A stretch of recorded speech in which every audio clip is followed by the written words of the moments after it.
नमस्ते मेरे प्यारे दोस्तों। हम लोग बिहार एसएससी में अब तक पूछे गए सभी प्रश्नों का शानदार डिस्कशन के साथ सब्जेक्ट वाइज स्टडी कर रहे हैं। आज हम लोग एंशिएंट हिस्ट्री से पूछा गया सभी प्रश्नों का पार्ट 2 वीडियो देखेंगे।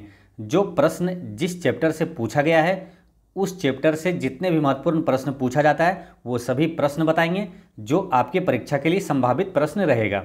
साथ में महत्वपूर्ण प्रश्न भी बताएंगे जो परीक्षा में बार बार पूछा जाता है। इससे आपकी बिहार एसएससी के साथ साथ सभी परीक्षाओं के लिए जीके जीएस की शानदार तैयारी हो जाएगी।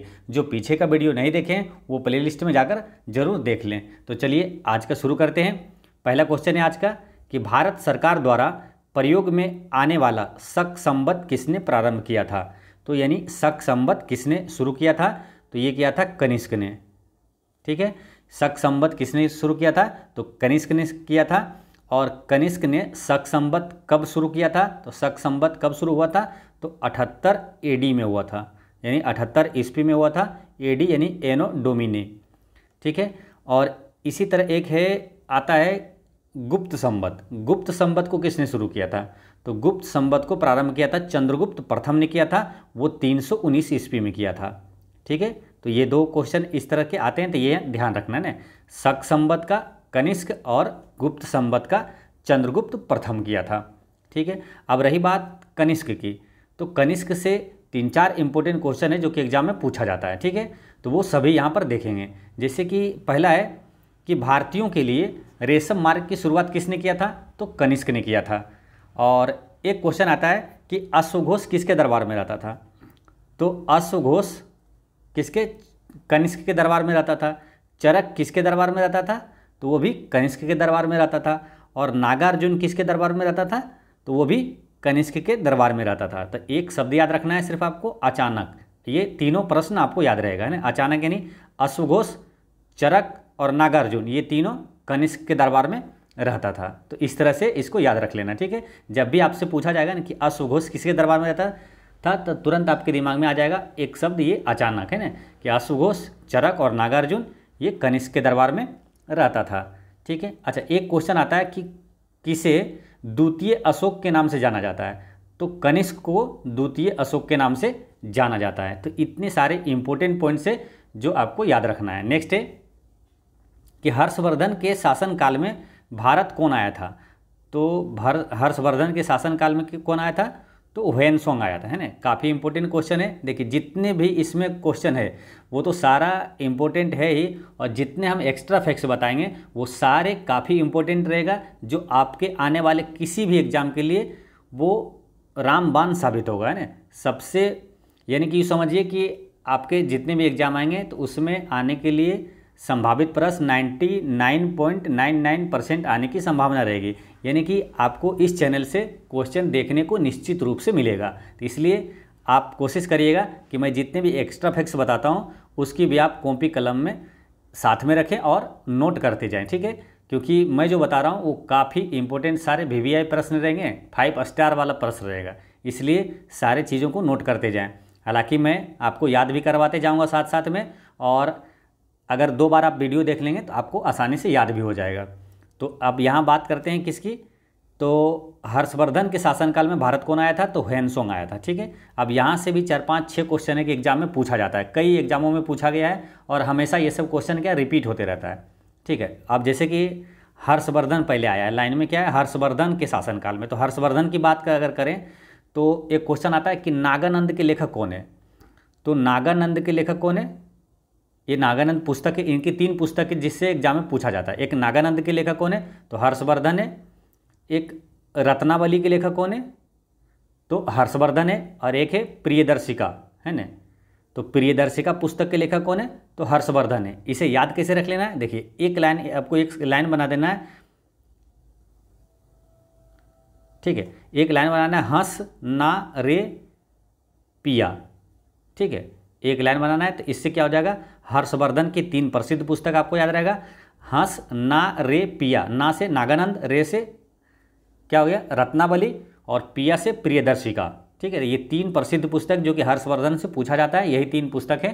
ठीक है, तो हंस ना रे पिया यानी कि तीनों पुस्तक, अब जब भी क्वेश्चन आएगा नागानंद के लेखक कौन है, तो आपको तुरंत दिमाग में आ जाएगा हंस ना रे पिया, यानी नागानंद, रत्नावली और प्रियदर्शिका, ये तीनों पुस्तक के लेखक कौन है, तो हर्षवर्धन है।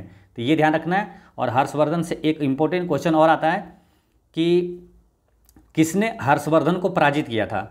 तो हर्षवर्धन को पराजित किया था चालुक्य राजा पुलकेशिन द्वितीय ने पराजित किया था। ठीक है, ये हर्षवर्धन से हो गया। अब बात करते हैं ह्वेनसोंग। ह्वेनसोंग से भी क्वेश्चन पूछा जाता है ना। तो ह्वेनसोंग वो कहाँ का यात्री था, तो चीन का था। और भारत कब आया था, तो 630 ईस्वी में आया था। ये ईस्वी भी है ना, बीपीएससी में क्वेश्चन ये पूछा हुआ है। ठीक है, कि कब आया था भारत, तो 630 ईस्वी में ह्वेनसोंग भारत आया था और हर्षवर्धन के समय आया था। इसे याद ऐसे रखना, ह्वेनसोंग हर्षवर्धन, ह्वेनसोंग हर्षवर्धन। ठीक है, ऐसे याद रख लेना। और ह्वेनसोंग ने किस विश्वविद्यालय में अध्ययन किया था, तो नालंदा विश्वविद्यालय में अध्ययन किया था। और यात्रियों का राजकुमार किसे कहा जाता है, तो ह्वेनसोंग को ही यात्रियों का राजकुमार कहा जाता है। नेक्स्ट क्वेश्चन है कि सारनाथ में किस सम्राट का स्तंभ है, तो सारनाथ में अशोक का स्तंभ है ना, सारनाथ में ही अशोक का स्तंभ है। और एक क्वेश्चन आता है ना, इंपॉर्टेंट क्वेश्चन, कि भारत का राष्ट्रीय चिन्ह कहाँ से लिया गया, तो सारनाथ स्थित अशोक स्तंभ से ही लिया गया है। ठीक है, अब रही बात अशोक का, तो अशोक से यहाँ अशोक यानी कि जिस चैप्टर से अशोक है उस चैप्टर से जितने भी इंपॉर्टेंट क्वेश्चन पूछा जाता है सभी को यहाँ पर देखेंगे। ठीक है, तो अशोक किस वंश का शासक था, तो मौर्य वंश का शासक था। मौर्य वंश का संस्थापक कौन था, चंद्रगुप्त मौर्य था। जितने भी एक एक लाइन बोलेंगे सभी काफ़ी इंपॉर्टेंट रहेगा है ना, सभी क्वेश्चन पूछा जाता है। वही हम लाइन बताएंगे आपको जो क्वेश्चन पूछा जाता है और पूछे जाने की 99.99% इसकी संभावना है। ठीक है,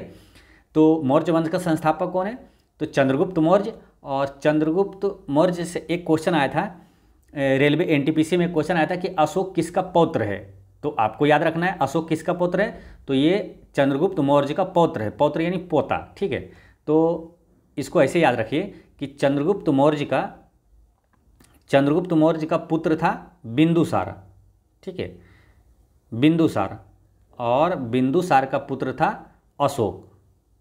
ठीक है, ऐसे याद रखिए, चंद्रगुप्त मौर्य का पुत्र था बिंदुसार, अब बिंदुसार का पुत्र था अशोक। ठीक है, अब बिंदुसार, इसी तरह एक और नाम आता है बिंबिसार, उसमें कंफ्यूजन हो जाते हैं ना, जब भी क्वेश्चन पूछा जाएगा ना तो आपको बिंदुसार और बिंबिसार दोनों ऑप्शन में रहता है। तो आपको यहाँ बिंदुसार ये हो गया कौन, ये मौर्य वंश का शासक है जो कि अशोक का पिता है बिंदुसार, और चंद्रगुप्त मौर्य का पुत्र है बिंदुसार। और एक बिंबिसार, बिंबिसार कौन है, वो हर्यक वंश का संस्थापक कौन है, तो बिंबिसार है, वो अलग है ना, बिंबिसार वो आएगा ऐसे बिंबिसार। ठीक है, तो बिंबिसार है ये, तो इसको ध्यान रखना है। जो कन्फ्यूजन वाला प्रश्न रहेगा वो एक साथ रिवीजन करना चाहिए। ठीक है, अब एक क्वेश्चन आता है कि अशोक नाम किस शिलालेख में मिलता है, तो अशोक का नाम मिलता है मास्करी और गुर्जरा अभिलेख में मिलता है। ठीक है, और एक क्वेश्चन आता है कि अशोक का कलिंग युद्ध का वर्णन किस शिलालेख में है, तो अशोक के कलिंग युद्ध का वर्णन 13वें शिलालेख में है, ये भी आपको याद रखना है। ठीक है, अब आता है इंपॉर्टेंट क्वेश्चन और कि सांची का स्तूप का निर्माण किसने करवाया था, तो सांची का स्तूप का निर्माण और धामेक स्तूप का निर्माण, ये दोनों का निर्माण अशोक ने करवाया था। सांची का स्तूप मध्य प्रदेश के रायसेन जिला में है और धामेक स्तूप जो है ये उत्तर प्रदेश के ये सारनाथ में है। ठीक है, ये ध्यान रखना है। और है ना, सारनाथ से ये हो गया, और सारनाथ से और एक क्वेश्चन कौन सा आता है, तो सारनाथ से याद रखेंगे ये जो गौतम बुद्ध ने अपना पहला उपदेश कहाँ दिया था, तो सारनाथ में ही दिया था। ठीक है, अच्छा, चंद्रगुप्त मौर्य से और एक क्वेश्चन आता है कि चंद्रगुप्त मौर्य ने अपने अंतिम दिन कहाँ बिताए थे, तो ये कर्नाटक के सरवनवेल गोला में बिताए थे और जैन धर्म को अपनाया था। जैन अंतिम दिनों में जैन धर्म को अपनाकर वहीं पर कर्नाटक के सरवनबेल गोला में अंतिम दिन बिताए थे। ठीक है, और सरवनबेल गोला से एक क्वेश्चन और आता है कि गोमतेश्वर की मंदिर कहाँ है, मूर्ति कहाँ है, तो गोमतेश्वर की मूर्ति कर्नाटक के सरवनबेल गोला में है। तो बस इतने इंपॉर्टेंट चीज़ आपको याद रखना है। नेक्स्ट क्वेश्चन है कि प्रसिद्ध खजुराहों की गुफाएं स्थित है, तो खजुराहों की गुफाएं बोले या तो खजुराहों का मंदिर, ये कहाँ है, तो मध्य प्रदेश में। ठीक है, अब देखिए रेलवे एनटीपीसी का जो एग्जाम हुआ था उसमें 2 क्वेश्चन पूछा गया था यहीं खजुराहों से। ठीक है, कि खजुराहों का मंदिर कहाँ है, तो ये खजुराहों में है, मध्य प्रदेश के छतरपुर जिला में आता है ना, वहाँ पर एक खजुराहों जगह का भी नाम है ना, तो वहीं खजुराहों का मंदिर है। और एक क्वेश्चन आया था कि कंदरिया महादेव का मंदिर कहाँ है, तो वो भी खजुराहों में है। खजुराहों का जो मंदिर परिसर है उसी में कंदरिया महादेव का भी मंदिर है। ठीक है, ये दोनों क्वेश्चन रेलवे एनटीपीसी में पूछा हुआ था, तो इसलिए काफ़ी इंपॉर्टेंट ये सब क्वेश्चन है ना, रिपीट होते रहता है, तो इसलिए याद रखना है ना।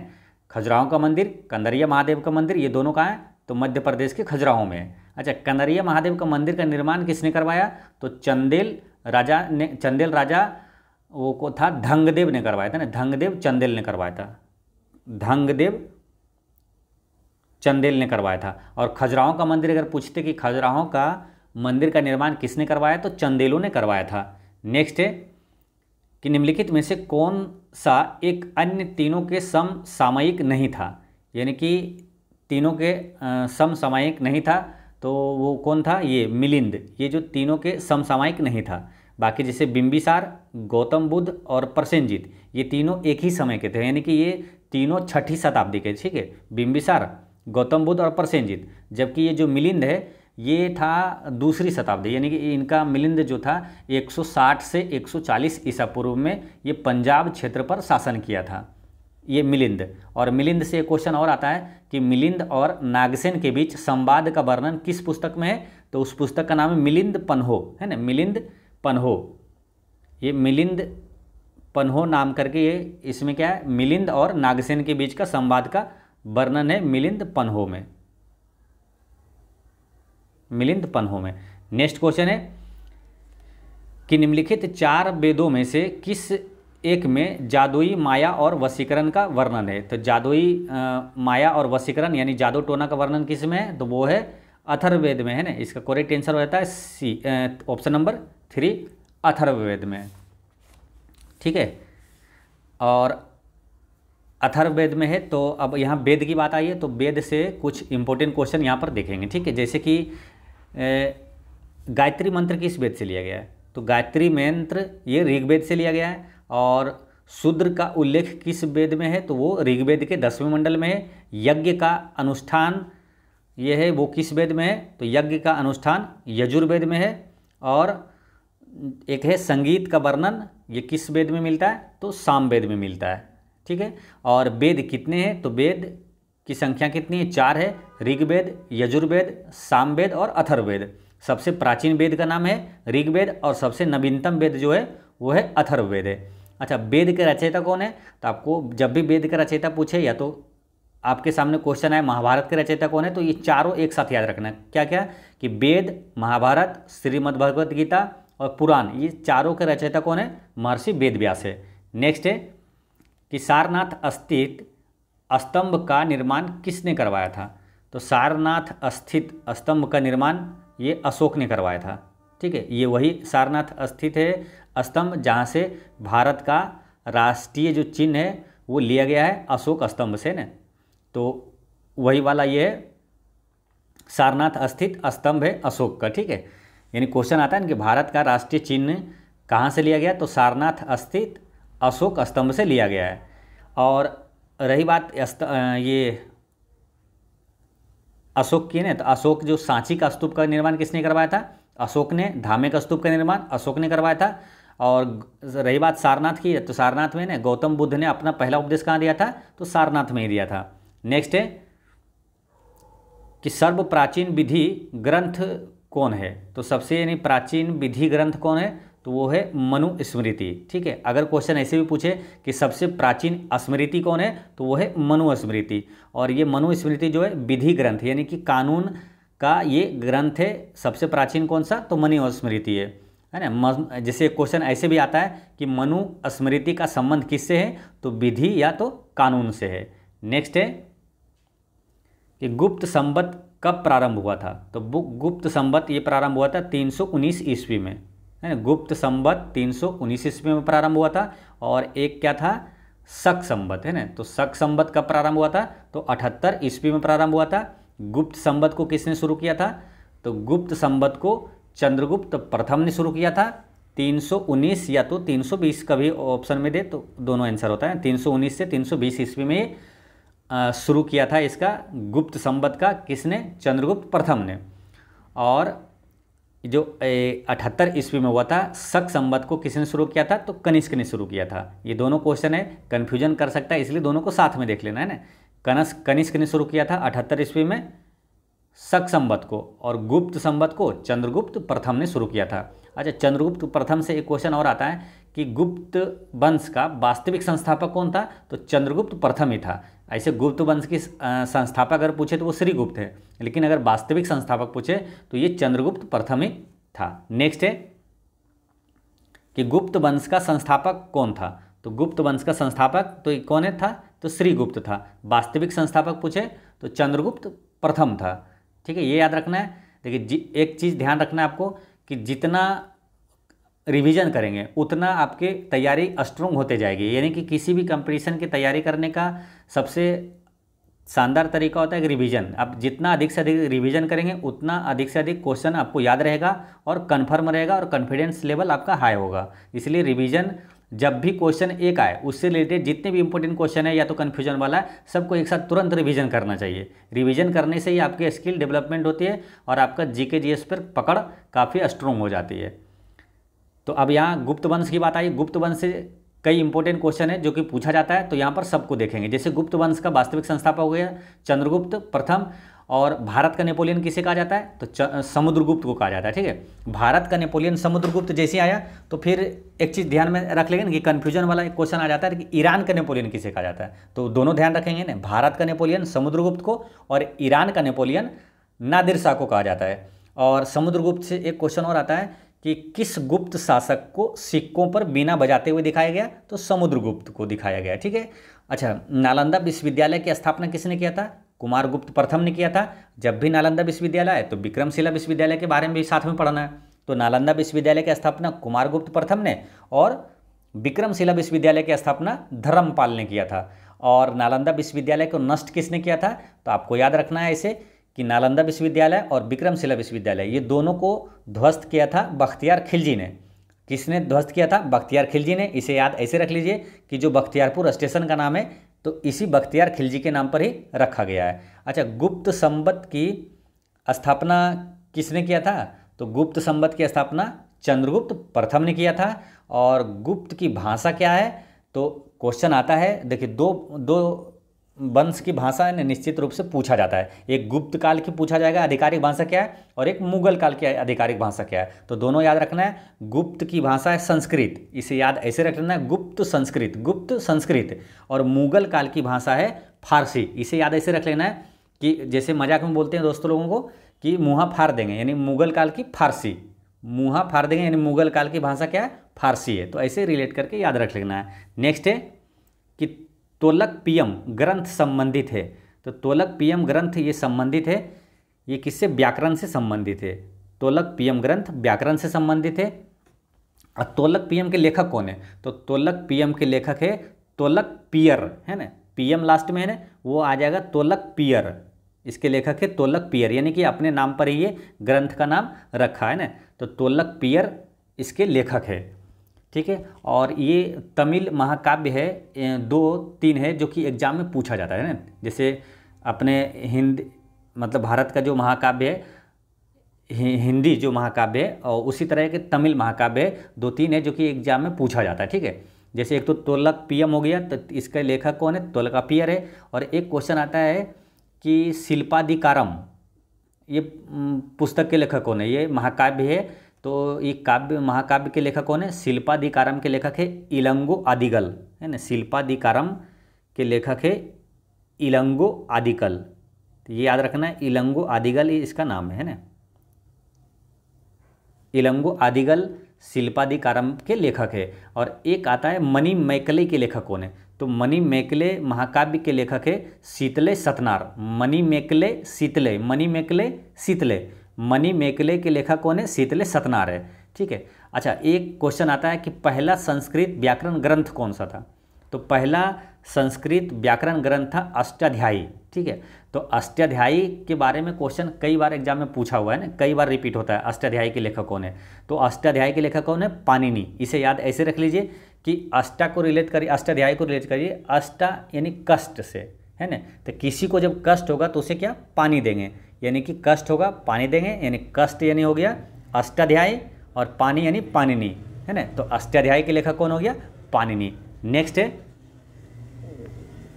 निम्न में से किसकी पांडुलिपि को यूनेस्को की सूची में शामिल किया गया है, तो यूनेस्को की सूची में शामिल किया गया है ऋग्वेद को। ठीक है, ऋग्वेद को यूनेस्को की सूची में शामिल किया गया है। ऋग्वेद क्या है, तो ऋग्वेद सबसे प्राचीन वेद है। पहले इसको देख लेते हैं यूनेस्को के बारे में ना, यूनेस्को अगर ऊपर में, तो यूनेस्को की स्थापना कब हुआ था, 1945 में हुआ था। ठीक है, ये पूछा जाता है सभी चीज़। यूनेस्को का मुख्यालय कहाँ है, ये पूछा जाता है। तो यूनेस्को का मुख्यालय कहाँ, पेरिस में। ठीक है, देखिए एक है यूनेस्को, ठीक है, एक है यूनेस्को और एक है यूनिसेफ। ठीक है, ये दोनों का मुख्यालय पूछा जाता है। इसे कन्फ्यूजन ना हो तो और याद कैसे रहे, देखिए यूनेस्को जो इसमें यूनेस्को का मुख्यालय है पेरिस। ठीक है, ये पेरिस, यूनेस्को का मुख्यालय है पेरिस, तो इसमें कैसे याद रखेंगे। और यूनिसेफ का है न्यूयॉर्क, तो इसे कन्फ्यूजन ना हो तो इसे ऐसे याद रखेंगे, यूनेस्को ने आयकर आया है ना, तो पेरिस ये आयकर आया है ना, पेरिस, यूनेस्को का पेरिस और यूनिसेफ का है न्यूयॉर्क। तो ऐसे रिलेट करके याद रख लेना है ना। और रही बात आप वेद, ऋग्वेद, तो ये क्या है, सबसे प्राचीन वेद है। ऋग्वेद सबसे नवीनतम वेद था, वो अथर्ववेद। ऋग्वेद में कितने 10 मंडल हैं और 1028 सूक्त है। ठीक है, अब रही बात महाभारत, महाभारत के रचयिता कौन है, तो महर्षि वेदव्यास है। रामायण का लेखक कौन है, तो वाल्मीकि है। और एक रामायण रामचरितमानस के वो है गोस्वामी तुलसीदास है ना। रामायण का लेखक है वाल्मीकि, रामचरितमानस अगर पूछे तो वो है गोस्वामी तुलसीदास। नेक्स्ट है कि पुरातन अवशेषों के कालक्रम का निर्धारण किस पद्धति से होता है, यानी कि प्राचीन अवशेषों, या तो ऐसे समझिए कि जीवाश्म की आयु जो ज्ञात किया जाता है किस पद्धति से, तो कार्बन 14 पद्धति से ज्ञात किया जाता है। ठीक है, क्वेश्चन ऐसे भी आता है कि जीवाश्म की आयु किस तकनीक का उपयोग करके इसका अनुमान लगाया जाता है, तो रेडियो कार्बन डेटिंग तकनीक का प्रयोग करके। और रेडियो कार्बन डेटिंग को ही इसे कार्बन 14 यानी कार्बन 14 कहा जाता है, या तो कार्बन डेटिंग कहा जाता है। तो ये ध्यान रखना। और एक क्वेश्चन आता है यहाँ पर कि पृथ्वी की आयु का अनुमान किसके द्वारा लगाया जाता है, तो यूरेनियम डेटिंग के द्वारा लगाया जाता है ना। यूरेनियम काल निर्धारण या तो यूरेनियम डेटिंग बोला जाता है, इसके द्वारा पृथ्वी की आयु का अनुमान लगाया जाता है। नेक्स्ट है कि सम्राट अशोक महान 40 वर्षों तक भारत में राज्य किया, की राजधानी उस समय नाम था, यानी कि सम्राट अशोक ने 40 वर्षों तक भारत में राज्य किया, तो उस समय इसके राजधानी का नाम क्या था, तो अशोक की राजधानी का नाम था उस समय पाटलिपुत्र। ठीक है, अब पाटलिपुत्र से जितने भी क्वेश्चन अब पूछा जाता है सब देखेंगे। ठीक है, जैसे एक क्वेश्चन आता है कि पटना का प्राचीन नाम क्या है, तो वो पाटलिपुत्र था। ठीक है, एक क्वेश्चन ये भी आ जाता है कि ऑप्शन में 4 दे देगा, 4 चीज़। ठीक है, उसमें पूछेगा कि पटना का प्राचीन नाम इनमें से क्या नहीं था, तो पटना का प्राचीन नाम में 3 गो आपको याद रखना है। कौन कौन सा, एक है पाटलिपुत्रा, एक है पुष्पपुरी, एक है कुसुमपुर, है ना। पाटलिपुत्रा तो एक है ही, और एक है पुष्पपुरी,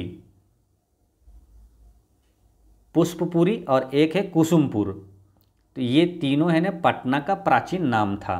तो ये तीनों याद रखना है, बीपीएससी में क्वेश्चन ये पूछा हुआ है ना कि पटना का प्राचीन नाम निम्न में से कौन सा नहीं था, तो पटना का प्राचीन नाम ये तीनों है, पाटलिपुत्रा, पुष्पपुरी और कुसुमपुर है।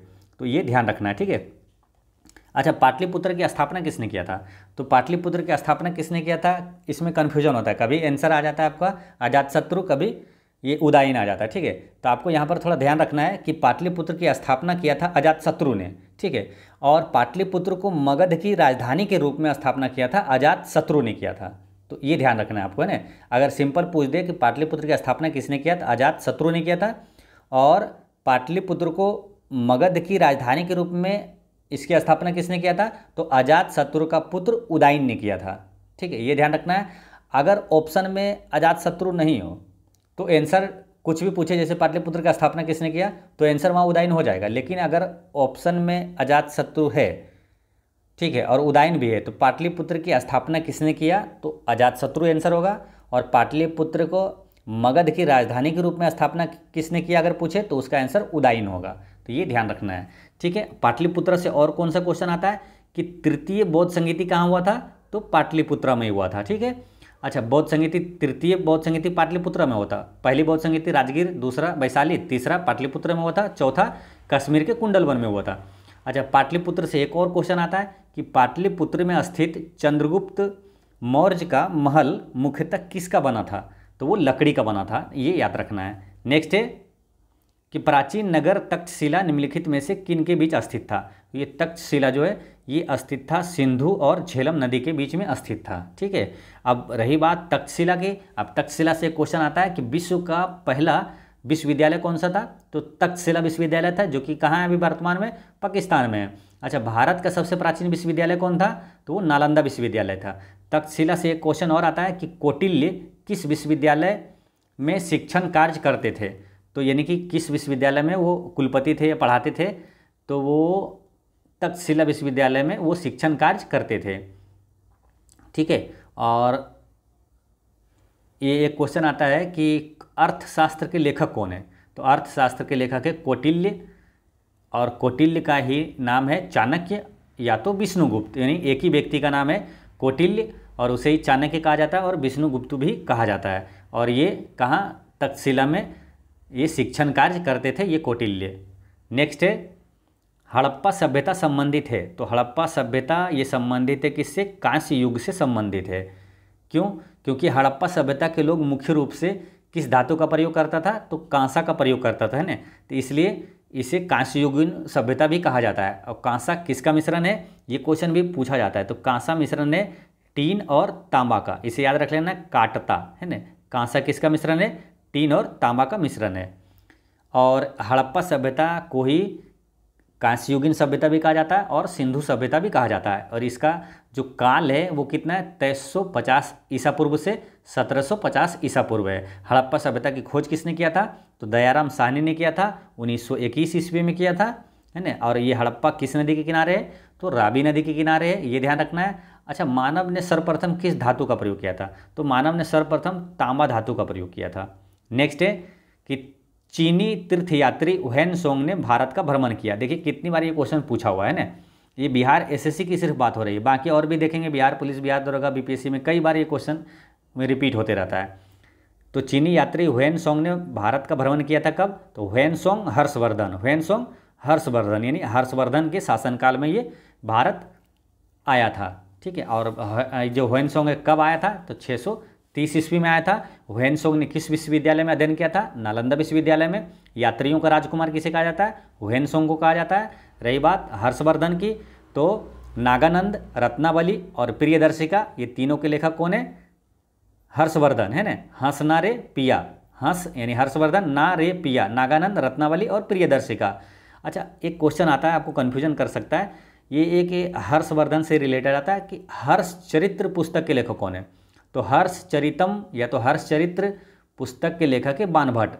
बाणभट्ट से दो पुस्तक आता है कि हर्षचरित्र और कादम्बरी, ये दोनों के लेखक है बाणभट्ट। नेक्स्ट क्वेश्चन है कि कल्हन द्वारा रचित राजतरंगिणी है। तो कल्हन द्वारा रचित राजतरंगिणी ये किससे रिलेटेड है, तो ये कश्मीर का इतिहास से। ये सेम क्वेश्चन है ना, डिट्टो सेम ऐसा ही, यही और यही ऑप्शन भी सहित रेलवे एनटीपीसी इस बार जो एग्जाम हुआ था इसमें पूछा हुआ क्वेश्चन है कि कल्हन द्वारा रचित राजतरंगिणी का संबंध किस क्षेत्र से है, तो कश्मीर के इतिहास से है। ठीक है, अब क्वेश्चन ये भी इम्पोर्टेंट है, याद रखना है कि राजतरंगिणी के लेखक कौन है, तो कल्हन है। ठीक है, इसी तरह कन्फ्यूजन वाला है व्यक्ति, वो है बिल्हन, है ना। तो बिल्हन किस पुस्तक के लेखक है, तो विक्रमांक देवचरित्र पुस्तक के लेखक है बिल्हन, और अष्टाध्यायी के लेखक है पाणिनि। नेक्स्ट है कि सारनाथ स्तूप कहाँ स्थित है। तो सारनाथ कहाँ है, तो ये यूपी के वाराणसी में है ना, उत्तर प्रदेश के वाराणसी में सारनाथ है।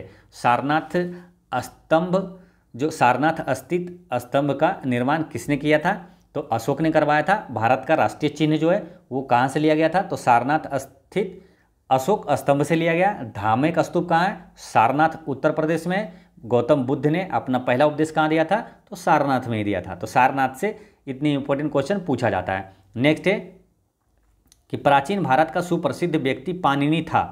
तो पाणिनि क्या था, तो अष्टाध्यायी के लेखक है ना पाणिनि।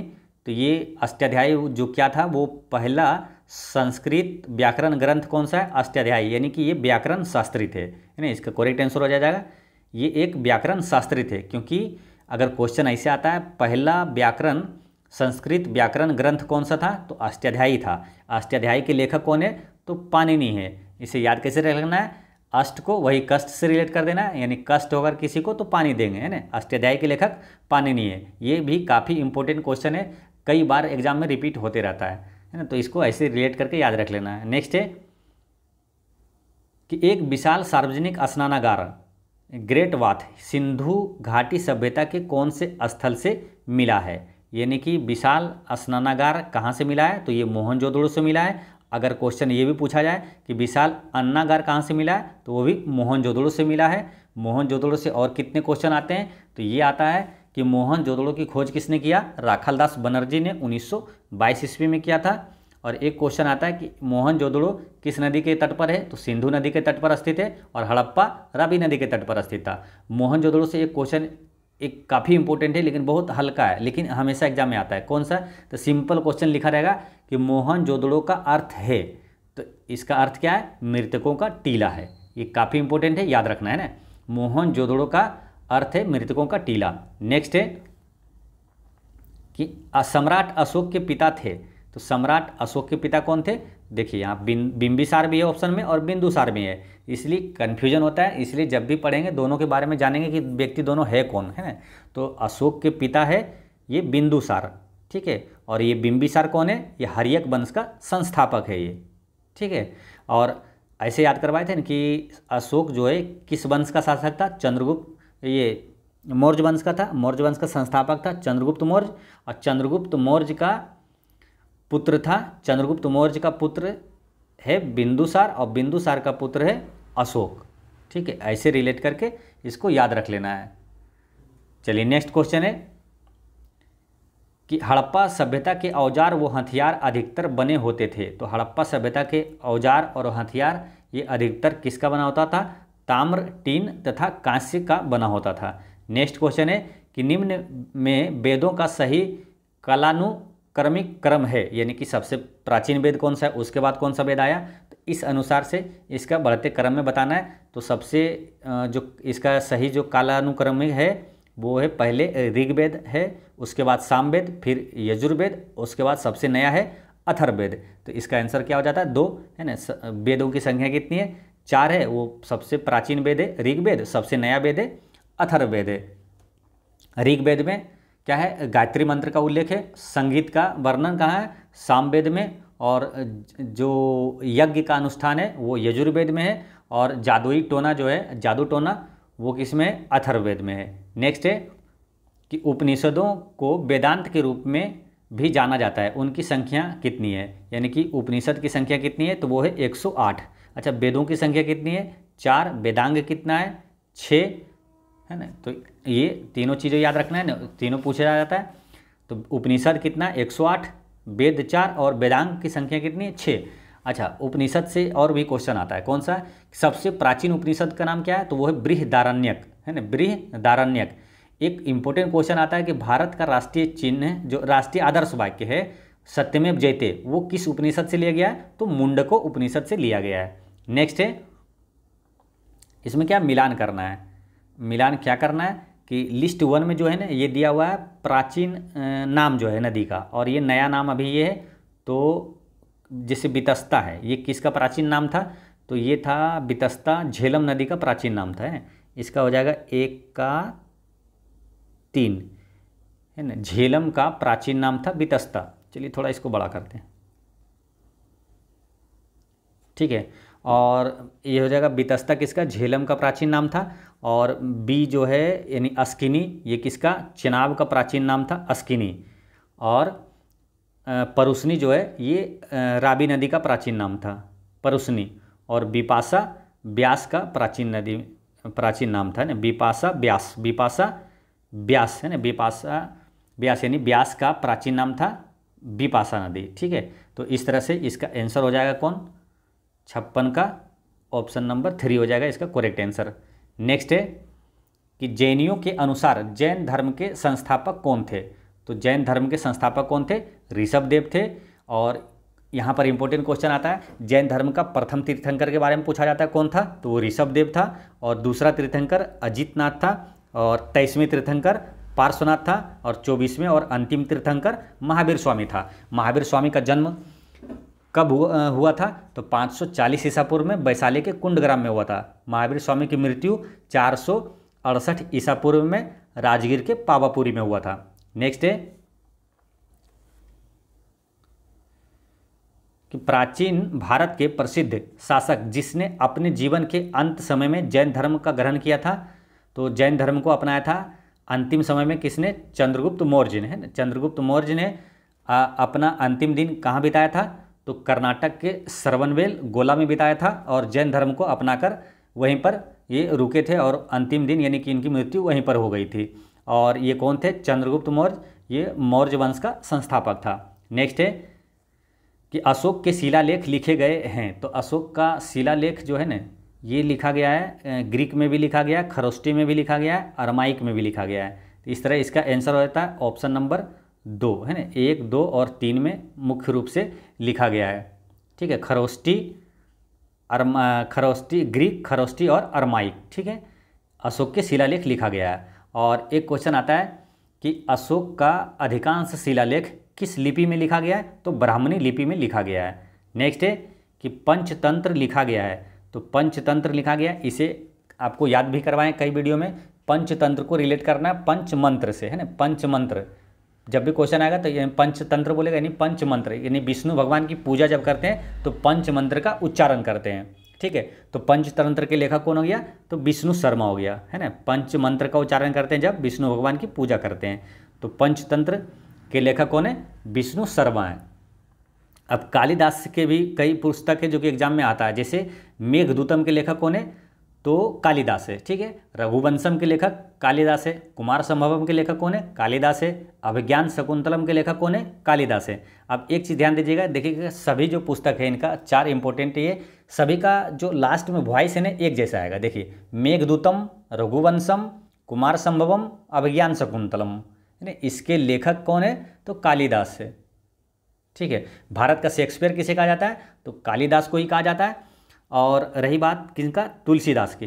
तो तुलसीदास से क्वेश्चन आता है कि रामचरितमानस के लेखक कौन है? तो तुलसीदास है। और विनय पत्रिका ग्रंथ का भी लेखक कौन है? तो तुलसीदास है। और बाणभट्ट का 2 पुस्तक आता है, हर्षचरित्रम और कादम्बरी के लेखक कौन है? तो बाणभट्ट है।